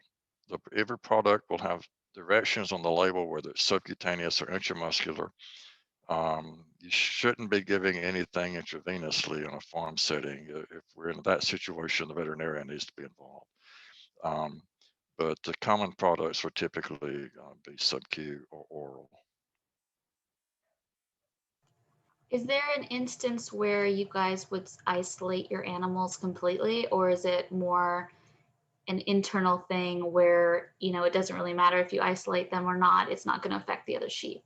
Or is it, you know, once the sheep is having an issue, you immediately pull it? I think that depends on sort of the context of it. I mean, if like during lambing time, I usually try to have my own within their own little jugs or little pens. If and when they go back out and something is wrong, or, you know, in the middle of the summer, I see something wrong, I might pull a sheep, or I might pull them with a friend so they're not completely going ballistic, just so I can watch them a little closer. But I think it depends. I have personally not been in that situation yet, other than one sick lamb that recovered, but he was with his friends. I just made a little outdoor pen with the outdoor sheep way out in the field, and he was happy. He could see all of them. I don't know. I'll let Tim speak to that. Yeah, I agree. If we isolate an animal, it's typically to give us easy access. So I can run down to the barn, he's in the pen, I can treat him, then go deal with everyone else. I don't want to have to catch him every time because that's stressful. But isolating them, you know, bringing them into the barn is stressful too, because these are herd animals. And Rachel has an excellent point. Oftentimes I'll bring a cohort in and put in the next pen. I may not put them together because I want to know if my patient is eating and drinking, and I don't want any dominance issues, because typically the animal is healthy, sees a cohort who's not feeling very well, it's an opportunity to step up in the pecking order. So you beat the tar out of him, you know. So and sheep will do that, they're notorious for that. So we'll put him in the next pen so they make contact and, you know, we're comfortable. But we don't have to worry about that cohort challenging issues. If it's a one-time treatment, if I have someone that has a cracked hoof and they're lame and I need to trim it up, and I'll apply a topical or something, or maybe give a mild low dose of anti-inflammatory or whatever to a ewe, I may leave them in the pasture because it's not likely that I'll have to treat them again.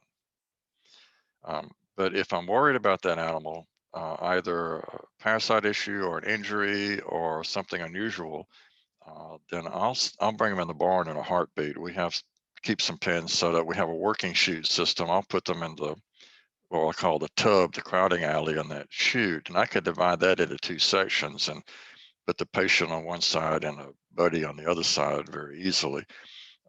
We do that routinely. I do agree. Rachel had a point earlier about new animals coming in. You know, if you're bringing new animals in, particularly females that are coming into the main flock, you should quarantine those animals for at least 2 weeks, maybe longer. Our situation has been every ewe on our farm can be traced back to the 20 foundation ewes that we bought. from a single flock, a scrapie-free flock. So I've never brought ewes in to this farm. I only buy rams in order to diversify genetics. But we do line breed. We there is some research out there that shows that you can more quickly select for desirable traits if you concentrate them by breeding, line breeding methods, and we will do that.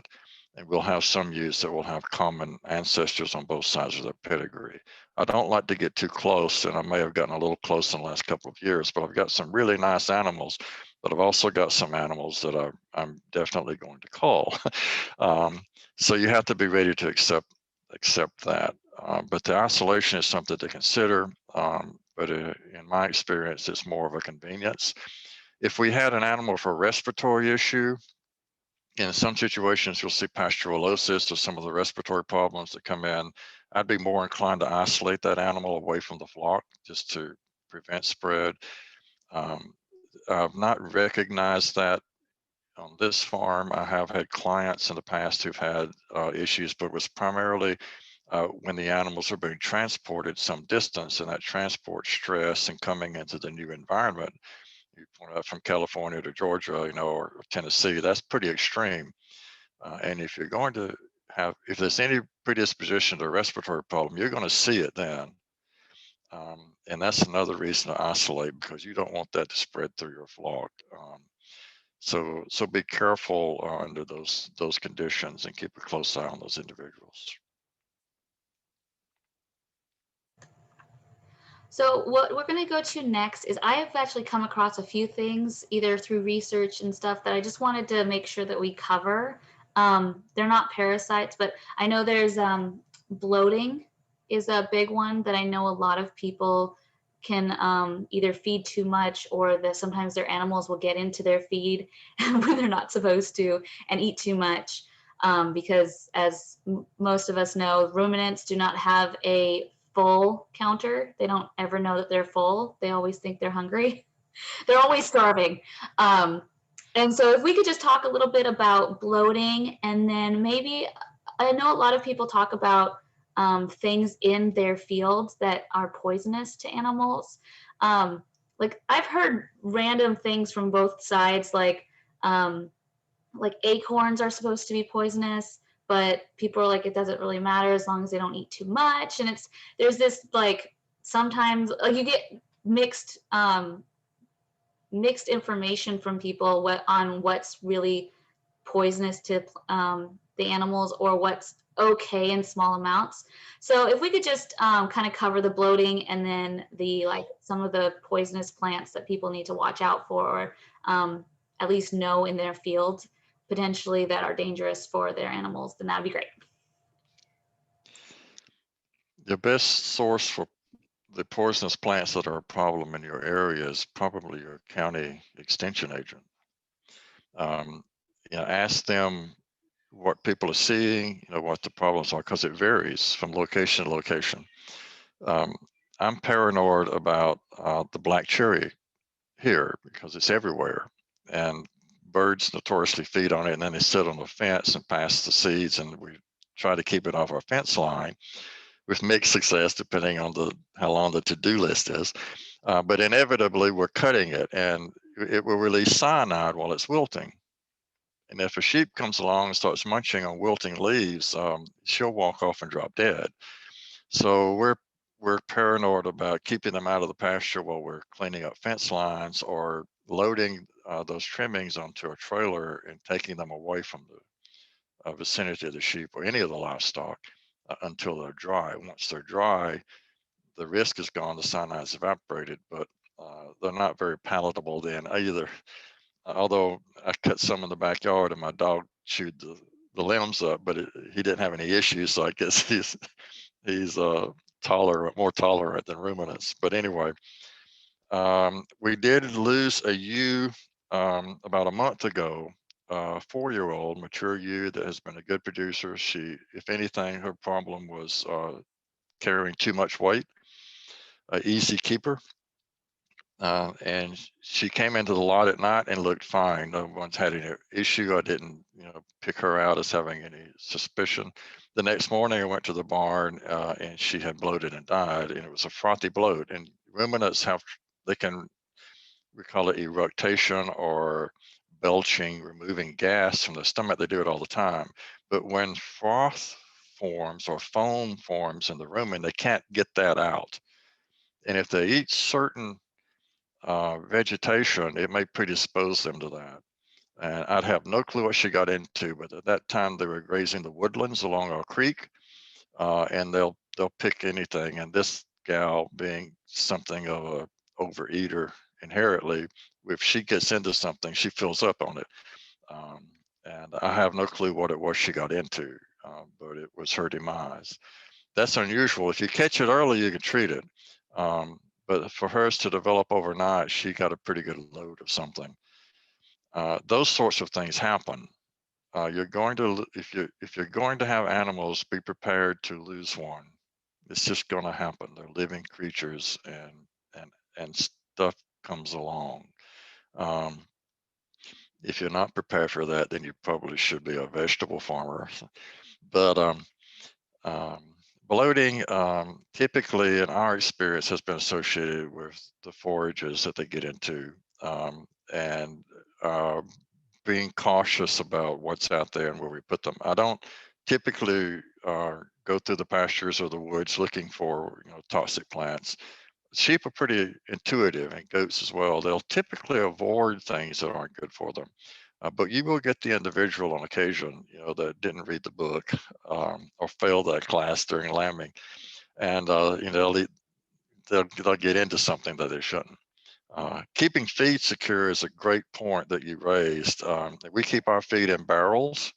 I don't trust the bag, because if one does get out, they'll tear a bag open in a heartbeat. Or have a feed room that you can lock and close. And sheep and goats are really smart. Sheep, not that sheep aren't, but I've seen goats pick a lock, and get into a feed room. So be careful with how you secure the room and make sure it is secure. I've seen horses do it too. And the horse colic and laminitis, the horse had a very, very bad time, but he opened the lock and went in the feed room. So be conscious of how you secure the feedstuffs around the farm and supplements. The supplements are much more concentrated and more likely to cause a problem. I don't worry, of course, about hay. They get in the hay barn, they eat hay anyway, so that's they make a mess. But other than that, we deal with it. So. I agree. If you can catch these things early, that's awesome. Last year my ram bloated. He and his buddy were over at my friend's house. I was helping her do some landscape clearing with my sheep. So before I put them there, I sort of like made a binder of, in Maine, what is toxic to them. I did my inventory. They were separated from her ornamentals. And lo and behold, the bugger got out. He ate a ton of who knows what. I found him just bloated, stiff. He just wasn't acting right. I mean, he's my buddy. I know him. I know his personality. And when I just saw that he just was droopy, just not okay, I started listening for gut noises. I didn't hear much. I'm like, okay, so I'm going to have to drench him with the bloat remedy. He didn't like it, but it helped, I think. So that, and I think that also brings into a point of having a vet kit, like having, the essentials for these emergency situations is really important. If I didn't have the bloat remedy, I'd have to run 30 minutes into town, get my drencher, and come back and just waste more time. So having a vet kit is really important, but also knowing, like what we talked about earlier, what the normal looking animal looks like compared to what a downhill animal looks like. I like your comment about having a vet kit.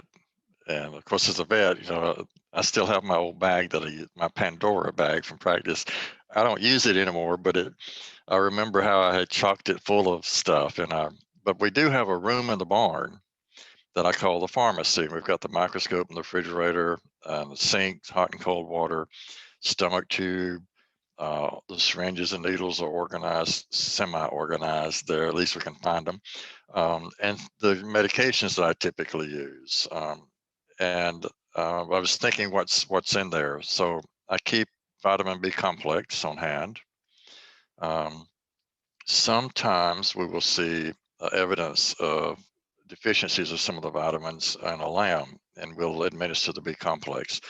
That could be one that's just not doing right. He's a little unthrifty. His wool's not coming out and really growing like it should. He seems to just be lagging. And if nothing else, it tends to serve as a appetite and attitude stimulant. So we keep B complex around and we use it fairly freely, and we give it sub-Q. I will keep penicillin on hand because it's my first go-to antibiotic if I do need it for injury, particularly. We have 2 ewes here on the farm that we covered from coyote attacks. And penicillin, high dose penicillin therapy is what saved them, because typically those bite wounds will infect very quickly, and the animals will die from the toxicity of the infection. So we were lucky. One, I heard the attack and I heard her scream in the middle of the night, and I ran to the barn and she came running in bleeding, and so we put her up and started treating her right away. The other one I found the next morning, she had escaped on her own. So I do have excuses to use it on occasion, but I am, as I said, I'm very cautious of antibiotic use. I typically avoid the more expensive antibiotic products. I don't think I need them unless I have a severe respiratory issue or something, which we rarely encounter. I do have an anti-inflammatory on hand, and you need to talk to your vet about what that is, but we use the anti-inflammatories to make the animal feel better, to take away some of the pain. I don't believe that you should let an animal suffer. That's inhumane. You need to address that, and there are products available that are safe and effective. Be careful with some of the products and some of the anti-inflammatories, particularly the ones that are steroid origin. You can induce labor and abort a pregnant animal, so you don't want to give that to a pregnant ewe. But there are alternatives. So again, talk to your veterinarian, and your veterinarian should assist you in putting that cabinet together. I also have vaccine, the CDT vaccines. We keep there in the fridge. So if an animal is injured, particularly a young animal, I'll often give them a booster dose of the tetanus just to be safe. Doesn't hurt. It makes me feel better. I can sleep better. And it's a very low cost investment. So we have the CDT. We have some topicals, a fly spray that I'll use to spray a wound. During the summer, we did have a lot of flies in the barn at the late in lambing. For some reason, they were coming in and getting on the ewes and the lambs, and I had a fly spray product. Just an off-the-shelf product that we used, and we'd spray them periodically to keep the flies away. And a topical antibiotic. There are different creams and different formulations that different veterinarians use, or you find them at the feed store. We keep 1 or 2 of those around to apply to scrapes and cuts and injuries. And we have had 3 lambs in the last 2 or 3 years that developed a severe dermatitis. I don't know the origins of the dermatitis. It's not something that we have seen historically. And all of these lambs were Texel cross. So the wool texture is different from the Tunis. I don't know if that has anything to do with it. I don't know if the breeding had anything to do with it. One of those lambs progressed to necrotic dermatitis and died. The other one progressed to necrotic dermatitis, and we were able to save it, but it had permanent scarring on its back. And then the third lamb was one that was in the following year, and we caught it very early, and we shaved the area, went with topicals, gave it penicillin, and it cleared up. It didn't advance to the necrotic dermatitis, but that's an unusual presentation. But I know in Europe, in some of the wetter climates, they're looking for wool scald and dermatitis issues because of the moisture content in those environments. Here in the South, that's less of an issue. But if you're in an area where there is high humidity or a lot of rainfall, you may encounter wool scald or dermatitis issues, particularly in the lambs. And you want to keep an eye on that because you won't see it if you're not watching them closely. And by the time you catch it, it could be well advanced beneath the wool, from personal experience. So that was an unusual occurrence that popped up here. But those are the major products that I have in the pharmacy that people might want to consider. And I wanted to add too, as well as a vet kit, you might want a lambing kit too. We're primarily going to do milk, sheep's milk.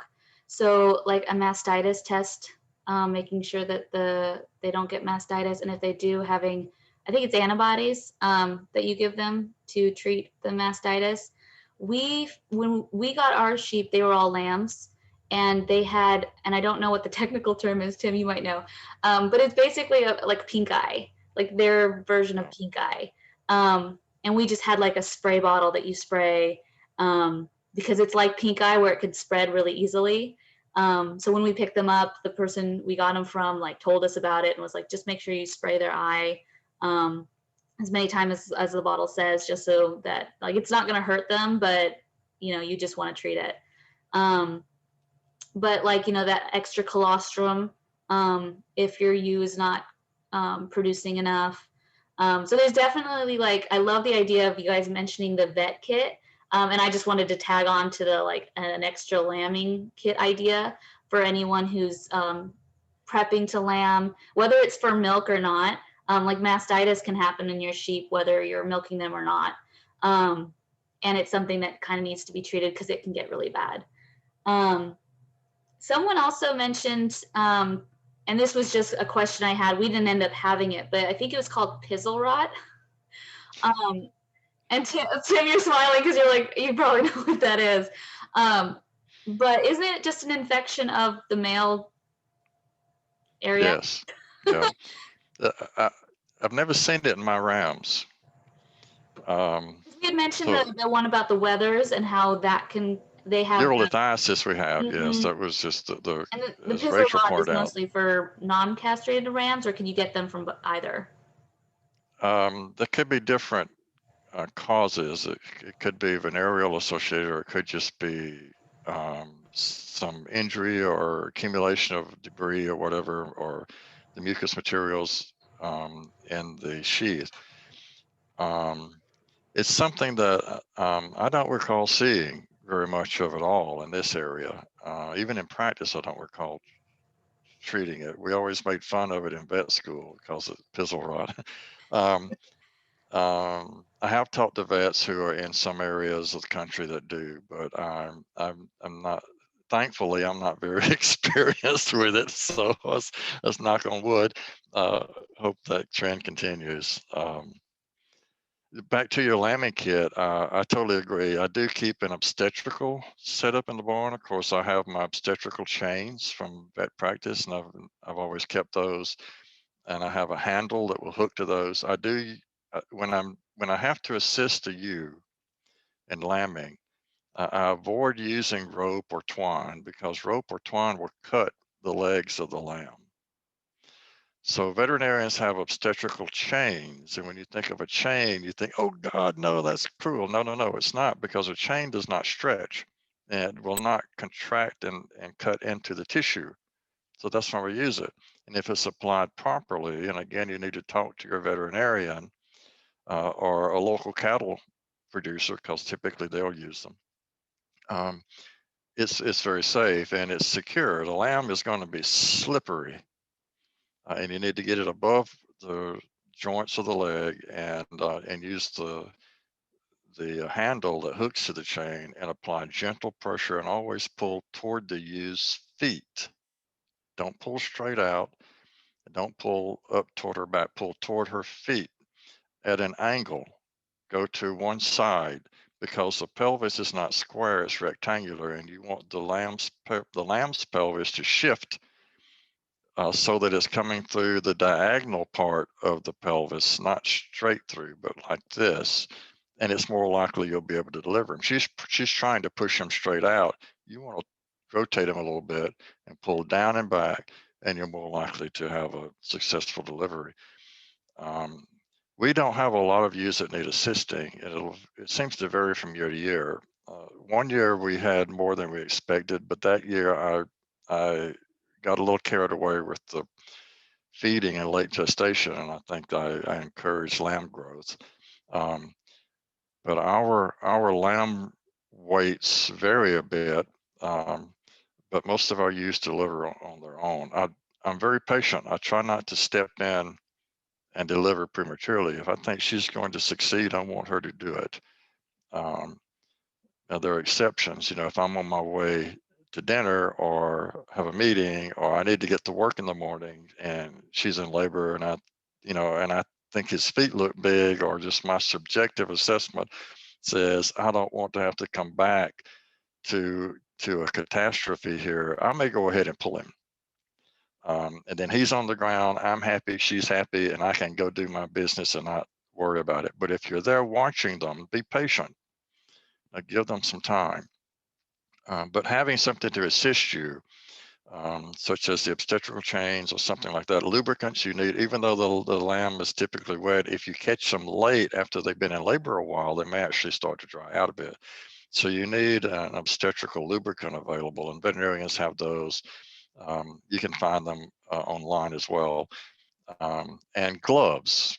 Most people prefer to wear gloves, either the shoulder length glove that veterinarians use for palpations, or just a nitrile or a latex glove on your hands. Wash your hands before you assist, so you're not carrying dirt or things in. Or wear the gloves and be clean. It's just a little cleaner environment. I do not treat the ewe or infuse the ewes. In practice years ago, when I got out of vet school, uterine infusions were a standard practice. We've gotten away from that because it probably did more harm than good. I will give oxytocin, a low dose of oxytocin, which is a hormone that causes the uterus to contract and clean past the placenta. I don't give it until I'm certain that all of the lambs are out. She may have twins or she may have triplets. And so I keep shoulder length obstetrical gloves. And when I deliver that first lamb, I always go in and check for another one. I may let her deliver it. I may not pull it, but I check. And I may wait and give the oxytocin a few hours later, just to ensure she expelled all of the placenta, because I interrupted that process when I delivered that lamb. And I want to be, the last thing I want is a uterine infection, because then she stops eating, and she stops eating, she stops making milk. You've got a sick ewe and no milk and lambs that are hungry. Mastitis is a concern. We check our ewes' udders before breeding season to be sure everybody's in good shape. If we have a ewe that has lumps or bumps in the udder, then we're going to cull her because she's had some low-grade infections. We do treat active mastitis cases with antibiotics, and penicillin is my first choice, but talk to your veterinarian. Anytime I refer to antibiotics, I'm not prescribing them. I'm not recommending them to you. I'm not telling you to use them. You should only use antibiotics on the advice and guidance of your veterinarian and following the label indications. As a veterinarian, I may have a little more flexibility, and I may see applications of where I think I can use them here and there in certain situations. But you need to have a relationship with a vet who works with small ruminants. Even if you just call him on the phone or her on the phone and say, hey, I've got this or got that, talk me through this. That's very valuable. And that's part of that network that Rachel was talking about. And you should make a list of the people that you need in your network. I think that's a good idea. And you will begin to accumulate that lambing kit, or that vet kit will fill up over time based upon what you encounter. And I've added to mine based upon things that came along. I needed and I didn't have it. Well, I'm not going to be caught without that again. So somewhere in a drawer in my pharmacy, there's going to be something. And stomach tube is another one. I keep small tubes for lambs and larger tubes for adult sheep. And Rachel mentioned treating the bloat. If I catch a bloat, and when we do, on the rare occasion we do have bloats, we typically catch them. We don't find them dead like this ewe that had the frothy bloat. Then I will pass a stomach tube into the rumen and administer the medications directly into the rumen. I don't recommend that a novice do that because you could go into the lungs and you'll drown them if you administer medication in the lung. So you need to have the guidance of a veterinarian or someone who's experienced when you have a bloat situation if you're going to administer a tube.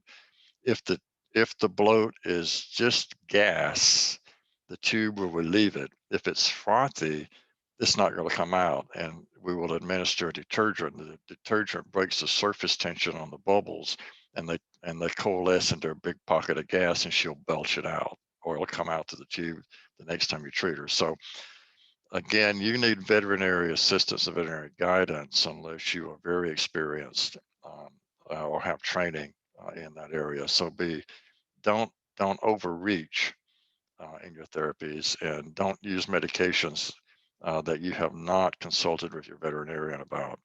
The vitamins are typically over the counter. They're safe. A couple of mils sub-Q is fairly straightforward, but anything else you need to talk to the vet, and you need to have his or her guidance and direction.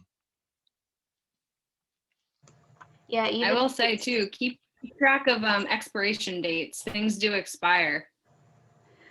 That's true. They do expire, and in a small flock, you're not going to use things very fast. Even your vaccines. There's a little bit of wiggle room on the expiration date, but you need to talk to your vet and say, hey, this expired last month. Can I still use it? And see what he or she tells you. Don't make that judgment on your own. I tend to try to stick close on those expiration dates. I keep most of my products in the refrigerator, even if it's an on-the-shelf product, simply because the barn gets hot. We're in Georgia, and we get some pretty high temperatures. And I'll just keep them in the fridge so they don't overheat. But you have to be conscious of the fact that heat will break down some products, and ultraviolet light, sunlight will. You don't want any of your medications exposed to light. So if I put them in the fridge, I don't need to worry about them. There's not a light source and it's not a heat issue. I may have to bring it out and warm it up a little bit. There might be some products that are unusual that at refrigeration temperatures will tend to thicken or come out of suspension, but that's very rare. I don't encounter that typically. But again, talk to your vet, but be conscious in the South, particularly of heat stress on your medications. Or if you're out working a day and you're in the field and you have them in the truck, it's a good idea to stick a cooler with some ice packs in it and keep them in the cooler. Don't just throw them on the dash of the truck, because the sun is going to degrade them.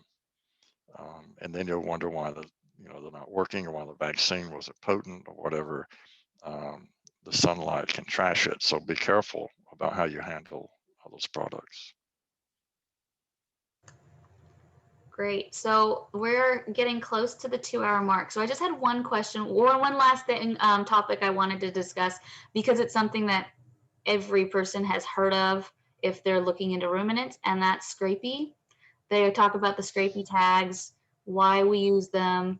Why do the sheep all have the little tags, or the sheep or the goats have little tags on their ears?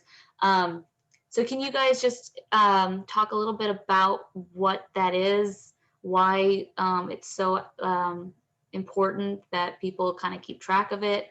And that'll be our last question, and then we'll sign off. So if you guys could just kind of talk a little bit about that. Okay. Scrapie is an unusual disease that's caused by an organism that we refer to as an infectious protein, or prion, P-R-I-O-N. Typically, diseases are caused by bacteria or viruses or fungi that infect the body for whatever reason. So scrapie is a bit different. It will affect the nervous system and cause neurologic disease and death of the animal eventually. There's no treatment, no effective way to treat it. It's also very resistant. These proteins are heat stable. Even at cooking temperatures, they're not likely to break down. So there are concerns over these prion type diseases, and scrapie is a name given to the prion disease in sheep and small ruminants. There are others that occur in the white-tailed deer populations, the cervid populations. There's some that occur in other species, and there are cases that occur in humans. So, of course, the concern is it possible that these may cross species or potentially infect humans if they ingest them? There's some recent publications about concerns over scrapie-like organisms in white-tailed deer, for example, in parts of the country. And should hunters be cautious in consuming venison from white-tailed deer in those areas? We don't know, maybe. But there have been control programs put in place for many years to monitor and to attempt to reduce the incidence of scrapie. And in sheep systems, the goal was eradication. The flock that I purchased my foundation ewes from was certified scrapie free. And that's one reason we keep a closed flock, because we've never brought females in. You're allowed to bring a male in, and we use the male for breeding, and then of course they're housed separately, and the males tend to rotate in and out. We don't keep them for many years. So the ewes tend to stick around until they get old, and scrapie will manifest in an older animal. We were part of the USDA certification program until they withdrew funding for the program. And then I said, okay, if the government doesn't care any more than that, then why should I? But I still followed, I'm sorry, my political bias. I still followed the practice of not introducing females, and we still produced all of our replacements on farm. So think about sourcing your animals from scrapie free flocks if possible. The problem with scrapie is it doesn't show up until the animal is older. And so you don't know if they have it until they get to an older age, because it's a very slow progressive disease over many years. The tags are meant to identify source of origin. So if there were an issue in an animal or lesions in an animal that were typical of scrapie, the tag would tell the USDA folks who trace these things where the animal came from, so they can trace it back to the flock of origin and then address the issue there to see, if there are problems, whatever, as part of eradicating the disease. The U.S. Had moved. One reason they reduced funding is they'd moved into a situation where the incidence was pretty low in sheep. So we felt like that we were getting over the hill. Now and then you'll hear about something that pops up. So it hasn't gone away, but it's something to be aware of, particularly when you're sourcing your flock. And that was a major consideration. We wanted a heritage breed because we're here in the South, and we chose the Tunis. And then we started looking for a flock that was scrapie certified and that had a long history, so we knew that they weren't just in and out of it, they were dedicated to them. And we found a situation had both in North Carolina, and that's where we purchased our animals. So that's a good advice, is to think about that. Talk to your veterinarian about it, and talk to some of the folks in the Extension Service who work with some of those programs, health monitoring programs, that might be useful as well.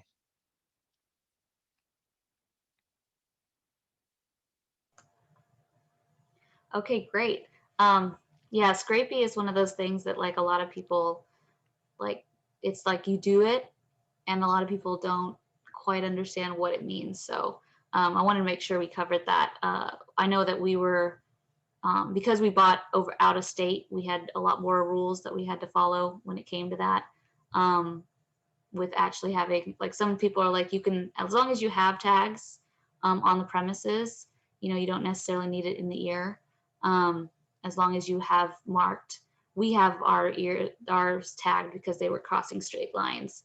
But it's just really important to kind of make sure you guys, whenever you buy your animal, make sure you also look into the rules for your state, and that kind of stuff. So thank you guys so much for coming and joining me on this talk. If you guys can either share like last minute things for people to either know, or maybe something I didn't cover, and then you guys can share your social media tags or anything that you want. If the audience wants to follow you guys, just let them know how to stay along the journey with you guys. And we'll start with Tim. The best way to follow me is on Instagram. I post farm activities as well as personal interests there, but we do try to post things about the sheep periodically. I have a website that's outdated and I need to update it, and I've had some issues since I've updated the operating system on my Mac. It's not talking to my website software. So we're trying to get someone either at Apple or at the website's sourcing to help us out there, and we will update it. One of my goals over the coming holiday is to get some new photos in and some current information. And I'd also like to renew an interest in providing some observations similar to what we've done in this webcast on health and maintenance and what we do as a flock. That website is southernshorts.net.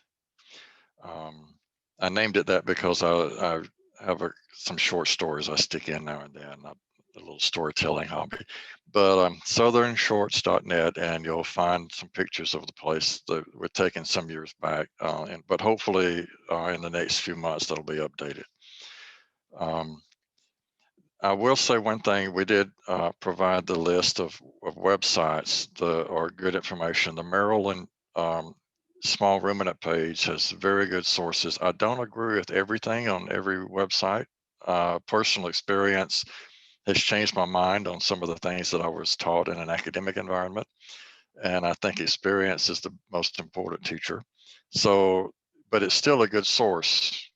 So when you read something on the web or at Google, or you hear something from a neighbor, always ask someone else, get more opinions. And then combine that with your own experience and logic. And over time, you'll become more and more comfortable and more proficient with understanding and managing your flock. So good luck to you. Thank you. And thank you for this opportunity. This has been great.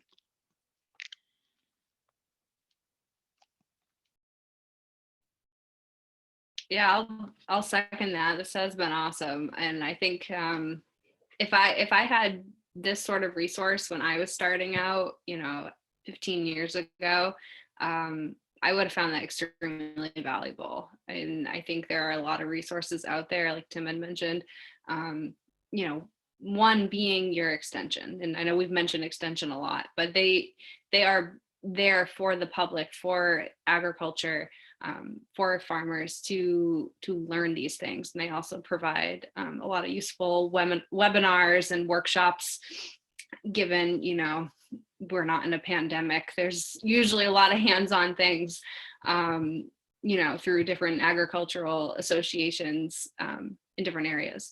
I know Maine is really focused on that, which is a really cool benefit to living here. I think, things that we talked about, like forming that network, like if you can find someone to just apprentice with, like help them give shots, learn from them. That's so valuable. That's how I learned, with horses, with sheep, with goats. Those are really, really useful tools, and you get to make relationships along the way. My website is also outdated since we moved. I think I have it completely off the web right now, but you can follow me on Facebook, Stone Grove Farm. It's 3 words. We usually just post different updates, cute lambs, things happening around the farm. And hopefully I will have the website up and going soon. But for now, find me on social media. And I wanted to add for the extension, because of COVID, at least where we are, there was and I don't know if it's still there, if that rule is still in place, but they're not actually in the office. Like a lot of times you actually have to call in and set up an appointment in order to have anyone even at the office to go meet, which is not usually the case. Usually they would have office hours and you would just kind of walk in, during work hours and you can ask them anything. But at least recently, it's been a lot of you either have to just do it over the phone, or if you need to see somebody in person, you have to make an appointment like ahead of time. So just kind of keep that in mind if any of you guys want to have like an in-person talk, that you have to kind of set that up ahead of time. It's not just a walk-in thing anymore, at least in Tennessee. It's going to be different everywhere, but at least in Tennessee, there was a time there where you couldn't just walk in. But anyway, thank you guys so much. I love this. I've enjoyed every single talk. Healthcare is not I'm not an expert in this at all. And so I just love the fact that you guys came on and were able to share all that information and help people like me who are just starting out, kind of navigate this whole healthcare, because there's so many components. Everything is different. Like we talked about, each farm is different. There's a lot of trial and error, but there's also a lot of just making sure you know what to look for.